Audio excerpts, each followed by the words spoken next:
I'm Marty Stauffer.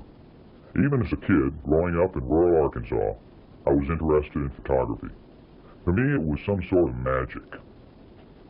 Our parents encouraged us to take turns with the family equipment, but I have to admit that back then it was nothing very special. I started taking still photos for the family album with this old Brownie box camera.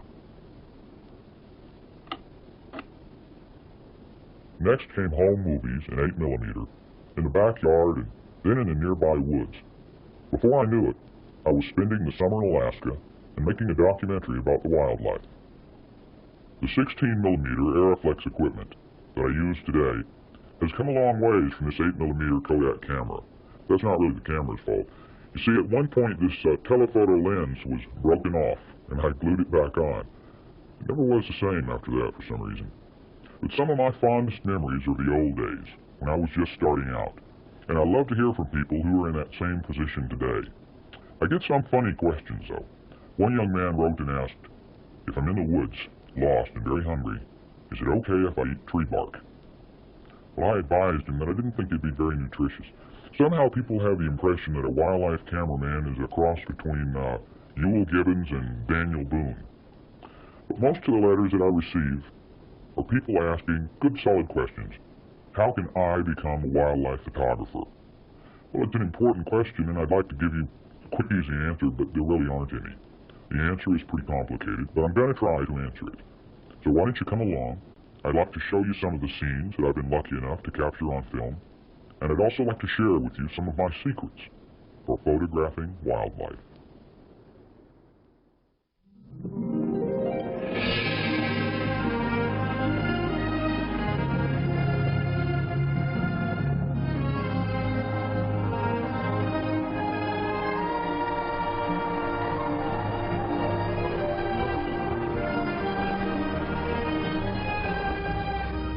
Scenes like these did not come easily or quickly.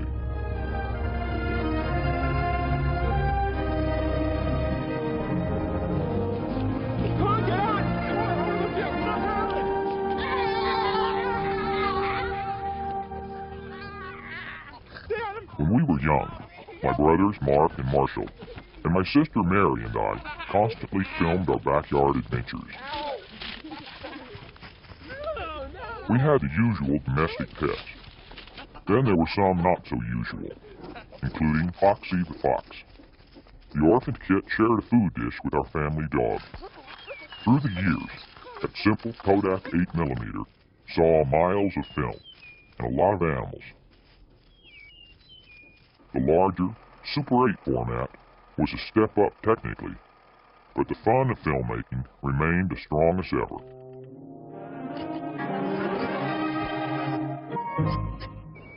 My interest eventually took me far beyond the backyard, to a place that every wildlife photographer dreams about, Alaska.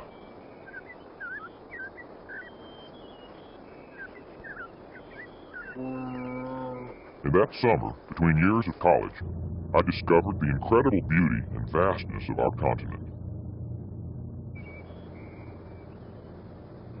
Bush pilot Pete Mary helped make my dream a reality.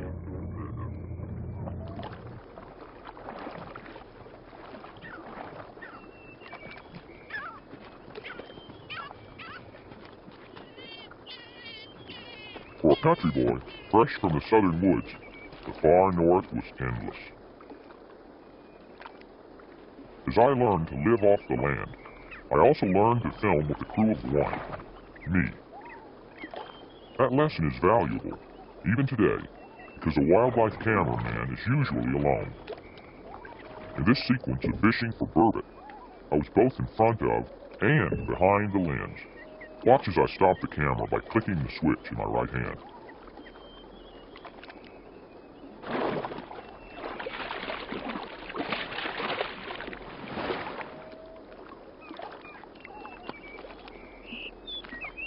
It seems that most people enjoy a wildlife story with a person in it, someone they can identify with. So my cast of characters often included yours truly. All went well until a blizzard suddenly arrived in August. Not surprising in the Brooks Range of northern Alaska. but pilot Pete Mary could not return. So I was stranded, out of supplies, and forced to hunt for whatever food the mountains could provide.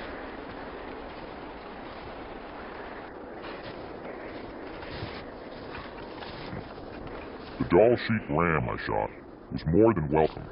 It was vital. The meat kept me alive for 3 weeks, until the weather finally broke and the plane could come back.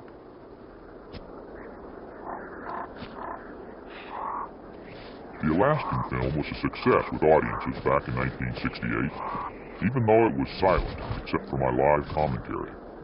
It convinced me that there might be a future in wildlife films.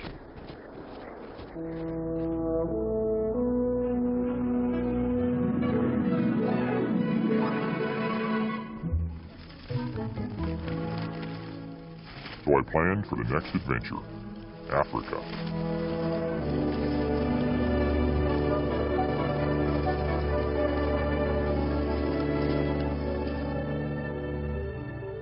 I persuaded a safari company in the country of Botswana to let me produce a promotional film of their operation, this time in the professional 16mm format.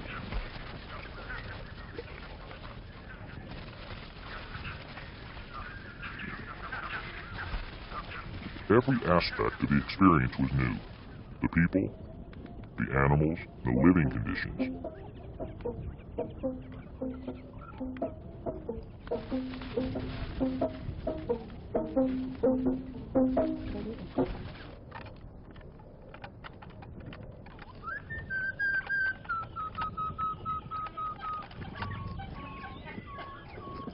Sometimes I explored without a camera, but never without a rifle. There was no telling what I might find, like this pair of lions. Fortunately, they were occupied with mating season, and seemed unaware of my presence.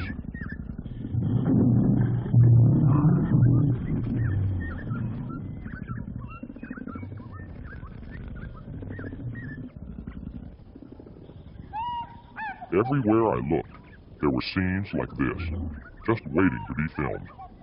There was life, birth and death, the great herds and their predators.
Yet death was not always natural.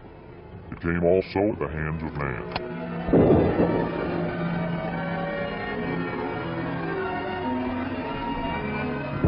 Still, I could not turn away or stop the camera. Safari was the story of Africa back in 1970. Gentle or mighty, beautiful or homely, few creatures escaped the hunter's bullet. In Alaska, I had accepted the occasional violence of man and nature. I had no problem with hunting for food. Nothing prepared me for the violence that I witnessed daily in Africa. I saw hundreds of these glorious animals killed, not for food, but for trophies. The experience changed me.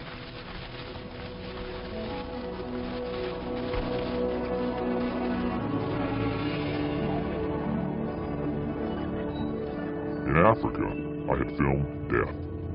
I came home to America to film life. With my friend Clyde Lockwood, I headed for Arizona to look for the Sonoran Desert pronghorn. We wanted to film every bird and mammal covered by the 1973 Endangered Species Act. How'd you do? I didn't see any antelope. This area sure does have a lot of tracks. Yeah, I know. I saw 4 antelope. Really? Yeah, up the valley. 3 females and 1 baby, and they were running as fast as they could go. I guess you didn't have time to get your camera. No. I barely had time to jump up on top of the car and look at it. But I've been looking at this area, and there's more tracks in this area than anywhere else we've seen. It's concentrated. And what I'm going to do, I'm going to take the big lens and sit right up on top of that lava flow. And I think just overlooking this area, just wait until some antelope show up. Sounds like a good plan. It might work. Look at these tracks. Just everywhere. The ground is punctured with them. This is the best feeding area we've seen too, I believe. Yeah, it is. Tracking is important, but we had also researched specifics about population and range. We had learned that about 75 of this pronghorn subspecies, the only remaining herd in America, lived here. One of the rarest animals on the continent. They're also one of the shyest. So a telephoto lens was called for.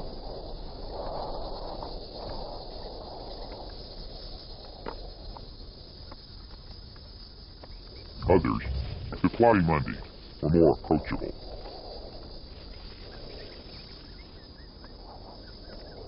Sonoran pronghorn had never been filmed before. If I was going to succeed, I had to think like one, or better yet, like a predator. I stayed downwind, moved slowly and quietly, and I set myself up in a good vantage point. Other animals were around. We saw a herd of desert bighorn sheep. Although the sheep were not what we were after, a good wildlife photographer will not pass up an opportunity.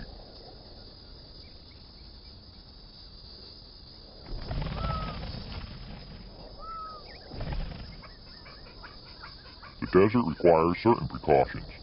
To leave the camera overnight, I wrapped it for protection against blowing sand and morning dew.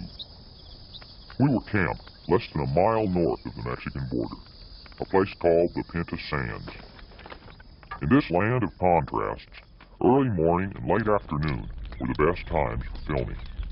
Nighttime was also a special time for relaxing around the campfire.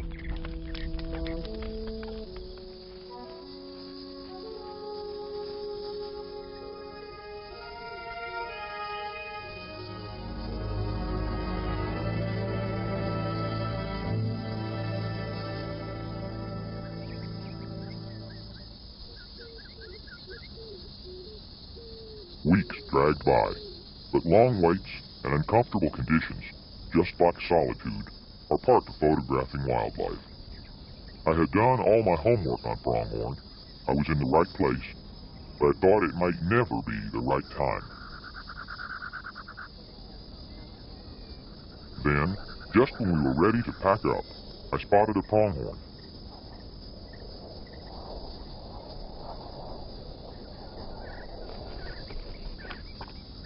Finally, the chance to roll some film had arrived. But after our 6 weeks in the desert, the footage was a disappointment. Almost unusable because of the heat waves.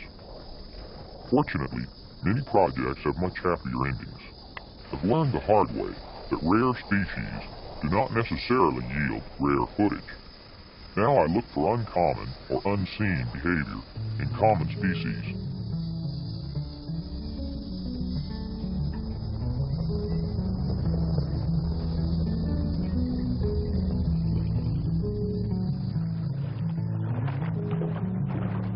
While out scouting one day, I find a hole, then a belted kingfisher. Surely there's a nest inside the burrow.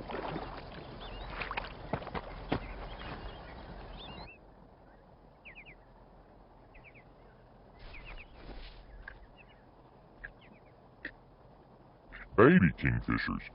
Their sharp beaks tell me so. Exactly how many young ones there are, I cannot determine.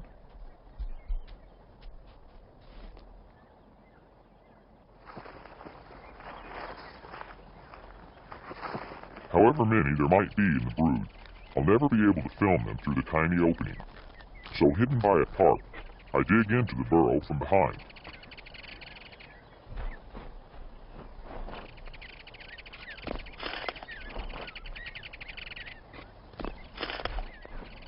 I must have shoveled a ton, ants and all.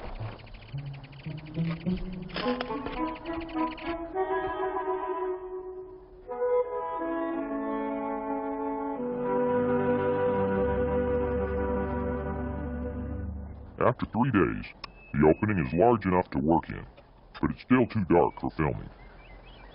Luckily, the lights don't bother the baby birds too much, but just to get them more accustomed to the brightness and heat, I turn the lights off and on for short intervals.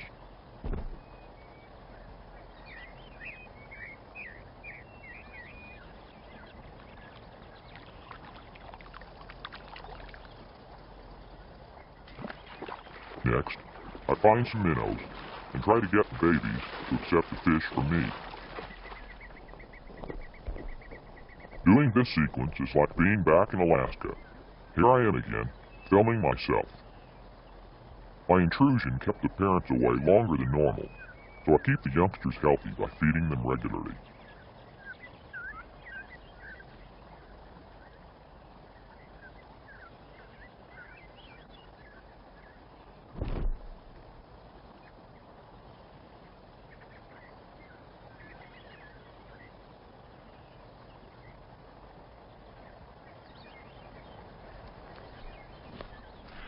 I use another tool of the trade, a tent blind, on the other side of the river.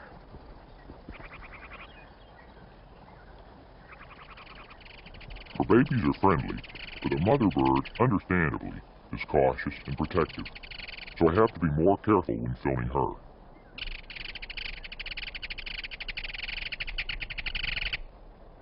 I know she'll dive many times a day for fish to feed her young ones, and I position myself in a nearby pool to film the action.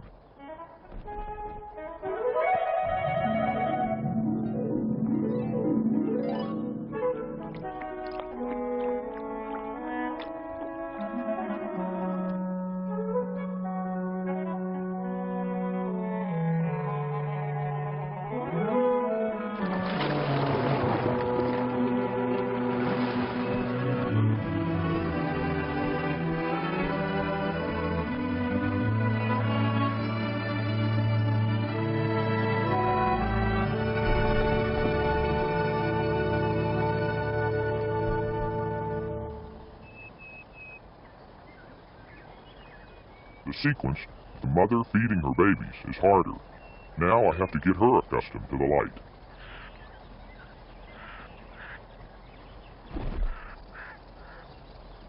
I don't blame her for backing out, but soon her maternal instinct overcomes her fear.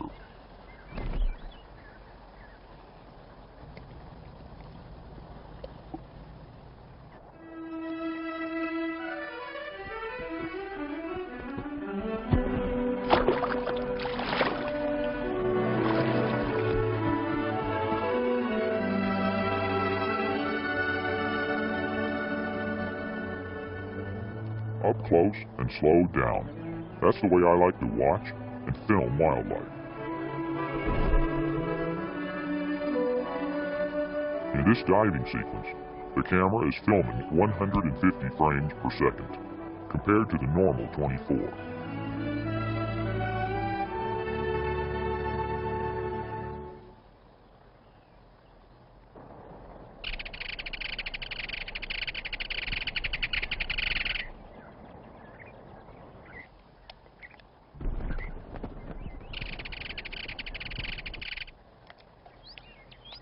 This is what the digging and waiting is all about. Getting a bird's eye view of a baby kingfisher swallowing its lunch.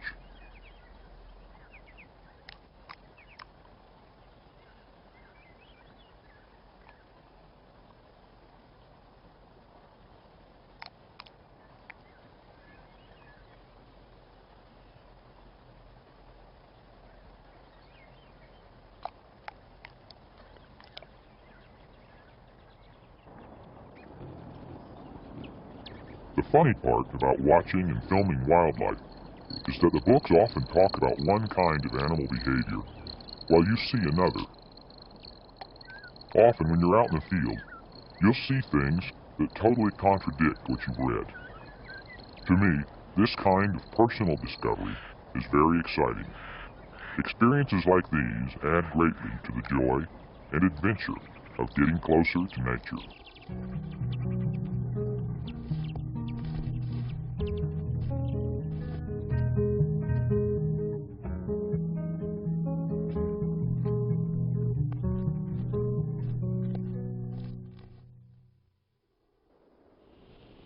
As you can see, there are different approaches that have to be taken under different circumstances.